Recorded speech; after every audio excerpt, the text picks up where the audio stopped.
On the 17th of January this year for ABC Radio, the Prime Minister said there had been direct contact between Ambassador Rudd and President Trump. Can you tell me the date of that direct contact? I'm not sure we have that here. I might have to take that on notice. No officials know. It's a pretty big deal if our ambassador met with the President. We don't know when that was. Well, since then we've had two conversations between the Prime Minister. Yes, I'm aware of those, and we might come to that. But when did Ambassador Rudd meet President Trump? We said we'd take that on notice. Okay. Is that an answer that could be provided reasonably quickly? As quickly as we can, Senator. Thank you. I'm grateful for that. Can you say where the meeting was? Well, I say refer to previous answers, Senator. Well, the specific date might not be in official state of knowledge, but the location might be. We will undertake to provide you as much information as possible, as quickly as possible. Thank you. I'm grateful for that. Can you tell me whether the meeting was a pre-scheduled meeting? Again, we'll take that on notice. Okay. And if so, on what date it was scheduled? Do you know whether it was a sit-down meeting? I will take that on notice. Okay. You're not. Okay. Do you know how long it was scheduled for? I will take that on notice. Thank you. Do you know whether it was organised by the embassy or by a third party? We'll take that on notice, Senator. Thank you. When DFAT was first made aware that Mr Rudd had direct contact with President Trump? Again, we're establishing the dates, so we will come back to you with that. Hang on. Thank you. What do you mean DFAT? He is DFAT. He is Oh, DFAT. sorry. Yes. Yeah, that's a fair characterisation. Canberra. When was Canberra made aware? And whether anyone else was present at the meeting? We'll take that on notice. Thank you. Whether a diplomatic cable was produced following the meeting? Senator, we will provide you all of these details. Does anyone remember reading it?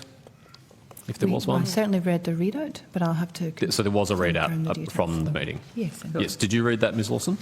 I'll have to come back to you with any details, Senator. Sure, but you can remember whether you read the cable, surely? Well, or the Senator, readout. the officers are taking this on notice. I know, they are but- entitled to take it on notice, so can we stop trying to come in from this or that angle? This topic, this meeting will be taken on notice. Well, let me at least put all my questions Yep, sure, on notice. you can. You can sit there and read them out. Thank you. And whether or not the ambassador held any other meetings around this meeting, and how long the ambassador was in the place where the meeting took place, and whether there were any photographs taken of this meeting or published. Has the ambassador had any further contact with the President since this meeting? Thank you. We will take that on notice. Okay. So we don't know whether there was a second meeting with the President. Surely that would be something that's notable if the ambassador has met on multiple occasions, or if it was just one. Well, Ambassador Rudd was in the inauguration proceedings in one of the buildings. Probably wasn't a meeting though. It would not have been a formal meeting, no. No. Okay. Do we know whether or not the ambassador has had a sit-down meeting with the President's Chief of Staff? I'll take the... We'll continue taking these questions on notice. Okay. Also, if you could take on notice if he's met with the Deputy Chief of Staff since the inauguration, and any scheduled meetings. But most of the rest of my questions about that are going to be redundant until we can get some answers. So I'll move on to a related topic. I should say, Senator, before you move on, that Ambassador Rudd has actually been very active meeting with senior members of the administration. You've asked about specific individuals. Yes. I don't have that information, but it's clear that he's been working very closely with the members of NSC, NEC. The fact that the meetings have been facilitated with the Superannuation Summit involving Treasury Secretary, the fact that Foreign Minister's visit for the inauguration was organised, that the Defence Minister's visit was organised. I mean, it's obvious that Ambassador Rudd has had extensive engagements and effective, work with the new members of the administration. But as for particular details of when, where and who, I'm not able to provide that to you right now. Thank you. That's all very interesting, but not my question, and I look forward to those being provided when they can. Has President Trump extended any invitation for the Prime Minister to visit Washington, DC? Oh, that's not a question for this department. You wouldn't be aware of it if you had? They're matters for PM&C. Well, yes, but DFAT would be surely involved. The Secretary's responded, Senator. Pardon? The Secretary has responded. Yes, but it didn't answer the question. Well, the Secretary's given you the answer. Well, so let me direct it to you, Foreign Minister. Are you aware of any invitations to the Prime Minister to visit Washington? It's a matter for PM&C. So the Foreign Minister of Australia I'm feeling... Sorry, Chair, I haven't had the opportunity to finish my question. The Foreign Minister of Australia, I think you're about to give me a lecture. That was the start of my question, but... that was the start of your question, and I think we all understand what you can't read my mind, Senator Wong. Very capable, but not that capable. All right. I know It's a fairly obvious strategy. Let's just get back. Senator Patterson, great you have the confidence in call. your own Let's just go abilities, back. but Come on. even you're not a I just mind think the reader. game plan's predictable. It's not that, I'm Bless not you. an It was actually- ESP or something. All He right, was Senator actually gonna be a Patterson, bless you. I think I need a coffee. All right, Senator Patterson. Perhaps you do. Yep, that's probably and true. you'll have that opportunity very shortly in the afternoon tea break. When is that? 14 minutes to go. Oh, could- really? I thought it was 1:45. Oh, okay. Still got I'll focus. me for a few more minutes, I'm sorry. Could you just clarify whether or not it would be ordinarily the case as Foreign Minister that you would be aware if the Prime Minister was invited to Washington, DC? Well, Senator, in relation to this question, I will take the question on notice, but I would just make the point. You and I both know that this is an administration that envisages a different role for America in the world. And that is what Americans voted for, the majority of Americans voted for. You all know that it is very important that Australia engages in order to protect and advance our national interests. I would really ask whether you think it is, I would really say to you, I hope that it is something around which we would have bipartisanship, because I think Australians deserve that. There is nothing more bipartisan in Australian foreign policy than the US alliance, and it is also in the public interest for us to understand this government's approach to engaging with the administration for all the reasons that you set out. It is different to the administrations that have come before it, and so there's even greater interest in how you're choosing to engage, and it is completely legitimate in a liberal democracy for the opposition of the day to ask factual questions about when and how that engagement occurred. Sure. I When hope, is the I hope Quad- that's your motivation, Senator. I'm sorry, I won't be deterred from asking reasonable No, questions. I'm just saying. You are not going to No, I'm not. I'm just saying. discourage me from pursuing this I just issue. hope it is your motivation. Well, And I note that you have never asked for a briefing about this, and I'm happy to have you briefed if you would require that. thank you, Senator Wong, for that offer. And I look Although forward you're not to... the Shadow Minister, obviously, but No, obviously I'm not the Shadow Minister, I would, but thank you for the I offer assume that nonetheless. Senator Mr. Coleman would be happy for there to be a joint meeting. Since you've revisited this issue of opposition requests for briefings, I think I should place on the public record a correction to a comment that you made earlier about briefing requests. You made an observation about our failure to request a briefing. Mr. Dutton's. You made a Mr. Dutton's, not the I'll finish, and you can respond if you wish, one at a time. about the failure of the opposition to request a briefing in relation to the Tasman Sea incident. I'm informed by the Shadow Minister for Defence's office that he requested a briefing on the afternoon of the 21st, that is the Friday in which the news broke, and that as of yesterday, that briefing had still not been organised. Perhaps it's been organised today. It also follows another request from the Shadow Minister for Defence on the 13th of February to be briefed on the P8 Poseidon safety incident, which as of yesterday had also not yet been agreed to. So if you're going to throw out accusations of failure to request briefings, how about you provide some? Well, I try to provide briefings as requested, and I think if you speak to Senator Birmingham, you will find that that is the case. I would also say to you, I think my reference was specifically to Mr Dutton, who has made a big issue about this, but did not seek a briefing for 4 days. So, Senator, you may point to Mr Hastie or to yourself. The Leader of the Opposition, who has made a big issue about this, waited 4 days before he sought a briefing. I think that says something.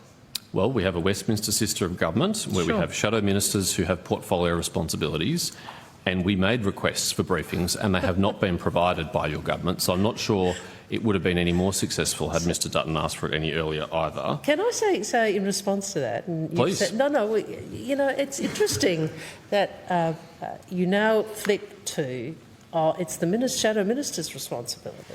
You're very keen to make everything for political purposes the Prime Minister's responsibility, and as was Senator Cash and Senator McGrath on Monday in PM&C. But as soon as there's a question about Mr Dutton, you handball it. Well, I can give you examples, if you like, of when Mr Dutton requested briefings that weren't provided as well. We could go through that if you think that's a useful exercise. You use your time however you'd like, mate. Well, it's not actually my preference to use the time that way. I would ahead. rather I'm happy ask to. questions Has he about asked for a substantive briefing from me? issues. Could I just ask whether any progress has been made on those questions taken on notice about Dr Rudd's meetings with President Trump? No, the time difference doesn't make it easy. So But we did get you an answer very quickly, much more quickly than certainly Senator Payne ever got me an answer on the notice issue that you requested. So yes, I'm there sure you you go. were very well motivated to get that No, I'm answer. just saying, you know, we're very efficient. I never got anything on the day. Let me just press a little bit maybe then that's a bit harsh. on the I don't remember getting ambassadors' meetings with President Trump, because it does seem remarkable to me that we don't have here in Canberra some understanding or some holdings of this meeting. The Prime Minister's referred to it publicly in a radio interview. There's been some media reporting that said that the meeting occurred in Florida. Can you tell me if that is correct or not? Senator, we've taken these questions on notice. I know, and we will take that. We're entitled to take them on notice, and we will do so. Well, I'm going to at least continue to ask these questions. Sure, you can do another list if that's what you want to do. It is puzzling to me that something as important of a meeting between our ambassador with President Trump, there is not some record or some knowledge of it that is accessible to us. It's reported publicly that this meeting occurred on a golf course. Is that correct? Take that on notice, Senator. You don't know if it was on a golf course or not? I'll take that on notice, Senator. I really think it is perfectly legitimate to seek to understand whether our ambassador has met with President Trump in the circumstances, and if, as is highly likely, an election is called this weekend or next weekend, questions taken on notice are not going to be answered in a timely way. Budget, Senator. I don't know about you. Well, I really hope that's the case, Senator Wong. I look forward to returning here with you in late March and having another opportunity to I'm sure spar in the chamber and elsewhere. Experience. But Senator, can I know that you want to. We're going to take these questions on notice. You can do your why won't you give this to me thing, but to expedite it, can we just get what you need and we'll put it on notice? Well, I mean, I sat next to you, Senator, in the Finance and Public Administration Committee when you were in opposition and we were in government. I watched you very closely when you asked questions in that forum, and I learnt a lot. And one of the things that I learned... I'm not sure how to take that, actually. One of the things that I learned from observing you, which I looked forward to having the opportunity to apply if I was ever in opposition, was not to immediately accept a minister or an official's first attempt to take a question on notice and to press but for an answer. I am me, and I don't change my mind much. So what I'm just saying to you is I understand that you're going to do your political thing, but I just want I'd rather not. I'd rather just get the answer. I'm actually just trying to be pragmatic here. we're not going to agree. We're taking it on notice. You want to say something about that, but do you think we could just have the questions you want us to take on notice? I'm just trying to be efficient about it. That's all. Prime Minister, as I said before, you have many talents, but mind reading is not one of them. I actually genuinely just want the answers, and I genuinely don't understand why they're not accessible. Okay. When I asked these questions earlier, the Secretary started to go into a list of all the other meetings that the Ambassador had either had or been involved in. And it seems surprising to me that knowledge of that is at hand. We can talk about, the meeting with the Treasury Secretary, for example, but the meeting with the President of the United States is not something that's accessible at the table or in the room in a timely way. Senator, some of the meetings with, for example, the Secretary of Defence, with the Foreign Secretary, with the Quad meeting, it's a matter of public record. So it's obvious that Kevin Rudd was instrumental in organising all of those, and that means that you need to have had extensive and senior administration engagement. That's really the point I was making before, that the results are there to be seen in the, success to date in using that access to good effect for the Australian government. I think, Secretary, you're anticipating a possible political argument that I may subsequently make. Really? But what I'm actually trying to do initially is just to establish the facts. And many informed observers of the United States have made the point that this administration is unique in that relationships with and access to the President is particularly important. And so it is a matter of genuine public interest to know what that access has been. The Prime Minister has disclosed some information about engagement between the Ambassador and the President. I'm seeking further information. I think they're reasonable questions and I don't understand why they can't be answered. I'm not in a position to add to what the Prime Minister has said, but we will take your questions on notice. Well, I would ask that you do try and return them as promptly as possible, because I think it would be unfortunate if they're not able to be answered because the Parliament is prorogued. Thank you, Chair. Okay.